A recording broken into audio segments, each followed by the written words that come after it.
तुम्हारी त्वचा को देखकर तुम्हारी उम्र का अंदाजा ही नहीं लगता। तुम्हारी तारीफ करने की आदत नहीं गई।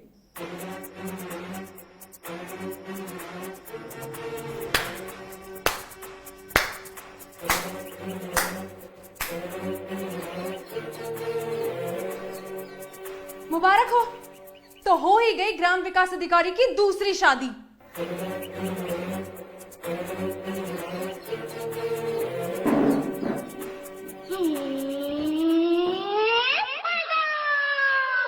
ये कौन है?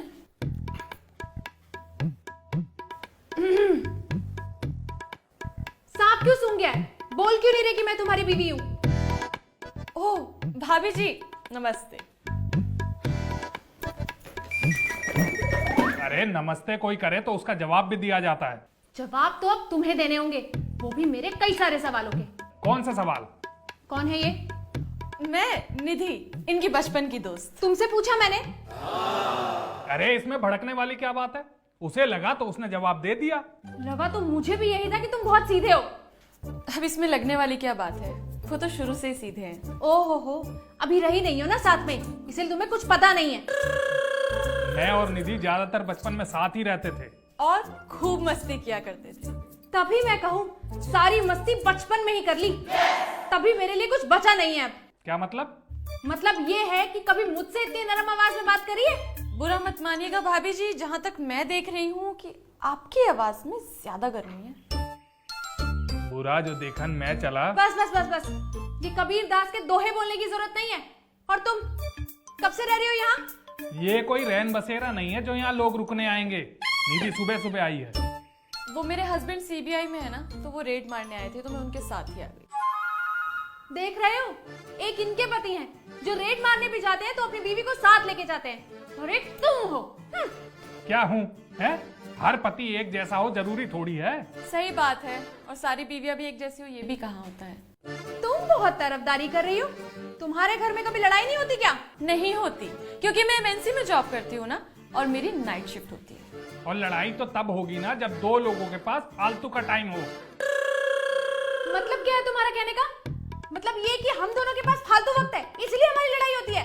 मेरे पास नहीं, तुम्हारे पास। ये तो बिजी रहते होंगे ना, क्योंकि काम बहुत होता है ऑफिस में। तो लड़ाई क्या मेरी अकेले की वजह से होती है?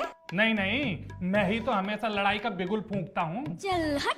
अरे अब आप दोनों बहस मत कीजिए, आपके चक्कर में चाय ठंडी हो रही है। चाय पी लेते हैं।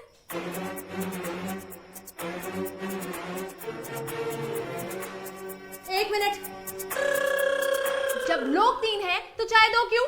क्योंकि जब चाय दो थी तब लोग भी दो थे। अरे आप झगड़िए मत, आप लीजिए मेरी चाय पी लीजिए। नहीं नहीं, कोई जरूरत नहीं है। वैसे ये चाय बनाई किसने? मैंने।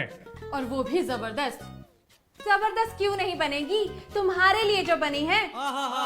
मैं तो बीमारी में कहते कहते मर जाती हूँ, मगर ये आदमी एक गिलास पानी भी नहीं देता। और यहाँ देखो, चाय नाश्ता तैयार कर दिया। हाँ। अब ये तुम गलत बात बोल रही हो। क्यों? क्या गलत बोला मैंने? कभी चाय बनाई है तुमने मेरे लिए? आपने कभी बोला ही नहीं होगा। तुमने बोला था। नहीं। फिर क्यों बनाई? तो घर आए मेहमान को कोई चाय नाश्ता भी ना पूछे। अरे तो जितनी इज्जत मेहमानों की करते हो उतनी इज्जत अपनी बीवी और उसके घर वालों की भी कर लिया करो। ऐसी बात तो नहीं है, ये तो सबसे प्यार से बात करते हैं। यही तो दिक्कत है कि सबसे प्यार से बात करते हैं, बस अपनी बीवी और उसके घर वालों को छोड़ के। आप बेमतलब ही इन्हें बदनाम कर रही हैं। ये ऐसे बिल्कुल नहीं है। अरे ये गाय की खाल उड़े भेड़िया बैठा हुआ है। तुम जानती क्या हो इनके बारे में? कुछ भी अनाप शनाप मत बोलो बाहर से आए मेहमान के सामने। ओहो हो, आज तो संस्कार देखो जरा इनके। मुंह से शहद टपक रहा है। और क्यों ना हो, बचपन की सहेली के सामने दिखावा जो करना है। अरे आप तो इनके पीछे ही पड़ गई हैं। अब कोई मुंह में उंगली डाल के बुलवाएगा तो गूंगा भी बोल ही पड़ेगा ना। इतनी समझ होती तो आज ना जाने कहाँ होती। इंग्लैंड नहीं पहुंच गई होती। तुम्हारे साथ बंधना जो लिखा हुआ था। ये क्या बात हुई? आप तो सारा दोष इन्हीं के सर मढ़ रही हैं। तो किस पे मरूं? हैं? और तुम क्या ये चुस्की ले लेके चाय पी रही हो? जल्दी से अपनी चाय खत्म करो और निकलो यहाँ से। तुम होती कौन हो निधि को इस घर से निकालने वाली? मैं इस घर की मालकिन हूँ। ये घर मेरे नाम पर है। मैं जिसे चाहूंगी वही इस घर में रहेगा, समझे? समझ तो मैं गई कि एक ग्राम विकास अधिकारी का जीवन कैसे बीत रहा है। जीवन बचा ही कहाँ है? तुम थोड़ा सा रो क्यों नहीं लेते? शायद तुम्हें गले ही लगा ले। एक ग्राम विकास अधिकारी कभी नहीं रोता। और ये क्या गले लगाने वाली बात कह रही हो तुम? कुछ भी बोले जा रही हो, सर पे चढ़ी जा रही हो। ऐसा है, तुम अभी भी मेरे घर के अंदर बैठी हो, इसीलिए आवाज नीची करके बात करो, वरना पता नहीं चलेगा कि कहाँ की कहाँ पहुँच गई। हाँ, यही सब करना ताकि ये जाके अपने पति से कहे और यहाँ पे सीबीआई की रेड पड़ जाए। सीबीआई हमारे पड़ोस की मालती नहीं है जो बिना पूछे कहीं भी आ जाती है। वो दिन गए, अब सीबीआई जहाँ चाहती है वहाँ जाती है, और अब अगली रेड ना तुम्हारे पापा के घर पड़ेगी। बोल देना अपने पापा को, रजाई, कंबल, तकिए जिसमें उन्हें छुपाना हो वहाँ छुपा ले अपना काला धन।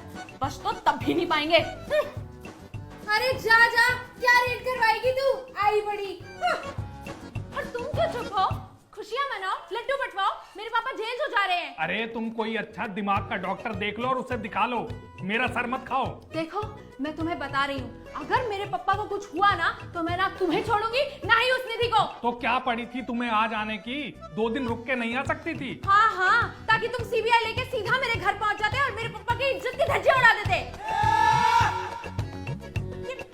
ये नजरें क्यों चुरा रहे हो? बात करो मुझसे। नजरें नहीं चुरा रहा, बैग ढूंढ रहा हूँ। दफ्तर के तुम्हारे मौसा जाएंगे? अरे ये मतलब गली से निकलने की जरूरत नहीं है। जो निधि नाम की आफत लेकर गए उसका इलाज करो पहले। आज देखती हूँ ये आदमी दफ्तर कैसे जाता है।